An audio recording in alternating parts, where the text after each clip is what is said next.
ದುರ್ಗಾದೇವಿಗೆ ಈ ಕೆಂಚಾಂಬಿಕೆ ದೇವಿ ಸಹಾಯಕಳಾಗಿದ್ಲು ಅನ್ನೋದು ಕೂಡ ದಂತಕಥೆ ಮೂಲಕ ನಮಗೆ ತಿಳಿದು ಬರುತ್ತದೆ.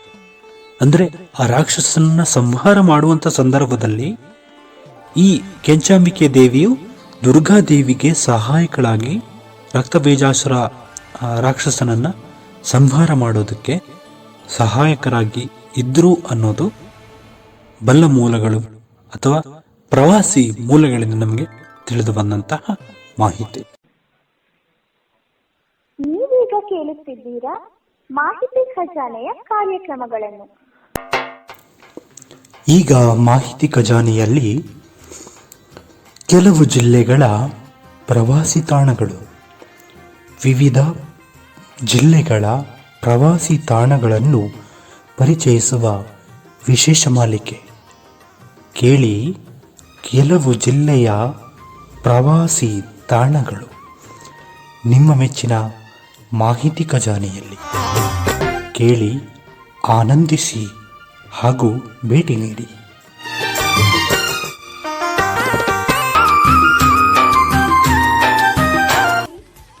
ಬೆಲ್ ಐಕಾನ್ ಅನ್ನು ಕ್ಲಿಕ್ ಮಾಡುವುದರ ಮೂಲಕ ಸಬ್ಸ್ಕ್ರೈಬ್ ಆಗಿ.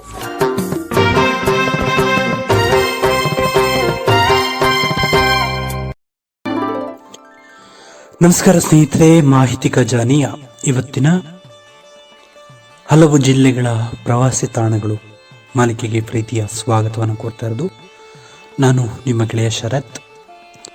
ಇವತ್ತು ಹಾಲೂರಿನ ಕೊನೆಯ ಒಂದು ಸ್ಥಳದ ಬಗ್ಗೆ, ಕೊನೆಯ ಪ್ರೇಕ್ಷಣೀಯ ಸ್ಥಳದ ಬಗ್ಗೆ ನಿಮಗೆ ಮಾಹಿತಿಯನ್ನು ನೀಡೋದಕ್ಕೋಸ್ಕರ ಇವತ್ತು ನಾನು ನಿಮ್ಮ ಮುಂದೆ ಹಾಜರಾಗಿದ್ದೀನಿ.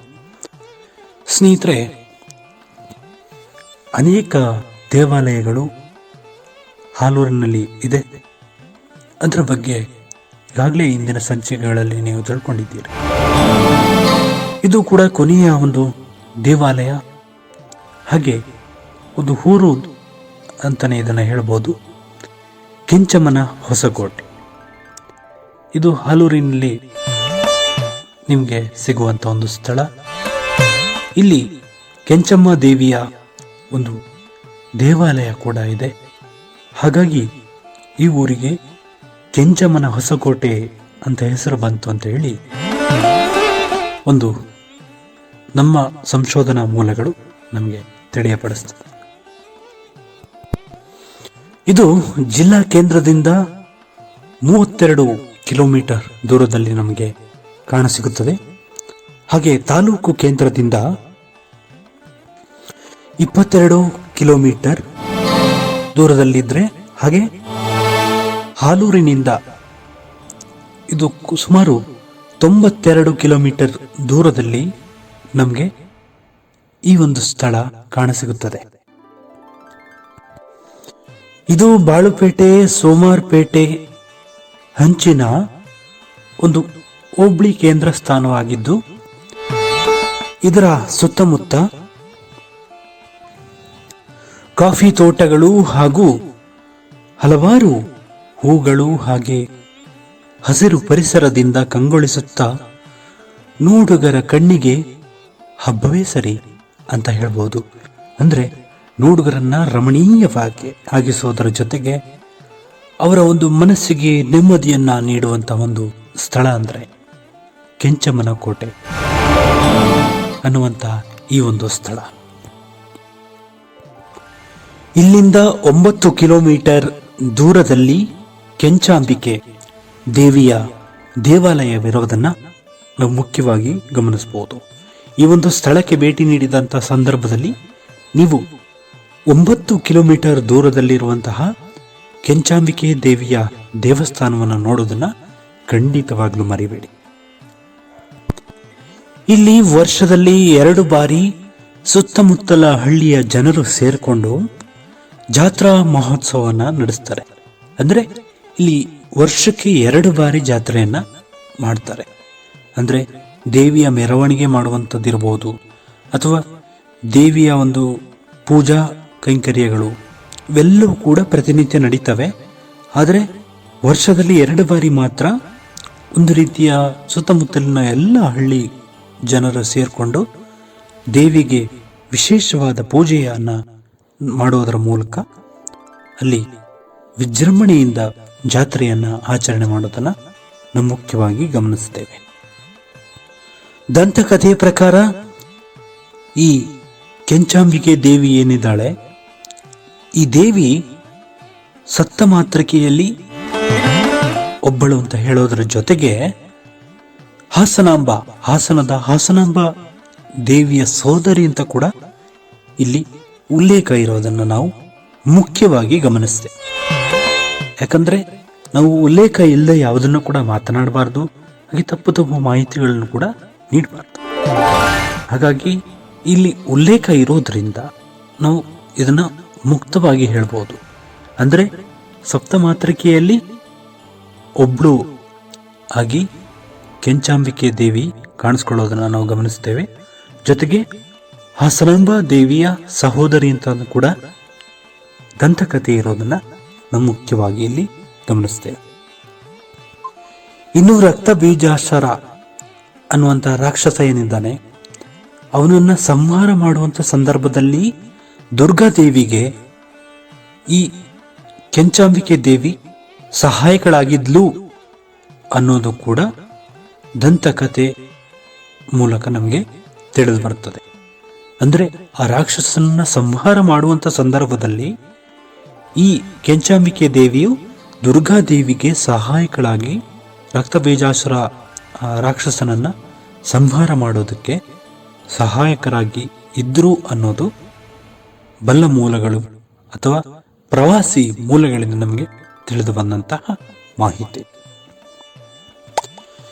ಕೆಂಚಾಂಬ ದೇವಿಯ ಒಂದು ದೇವಸ್ಥಾನ ಏನಿದೆ, ಈ ದೇವಸ್ಥಾನದಲ್ಲಿ 3 ದಿಕ್ಕುಗಳಲ್ಲಿಯೂ ಕೂಡ ಒಂದೊಂದು ದೇವಾಲಯ ಇರೋದು ಇಲ್ಲಿಯ ಒಂದು ವಿಶೇಷ ಅಂತಾನೆ ಹೇಳ್ಬೋದು.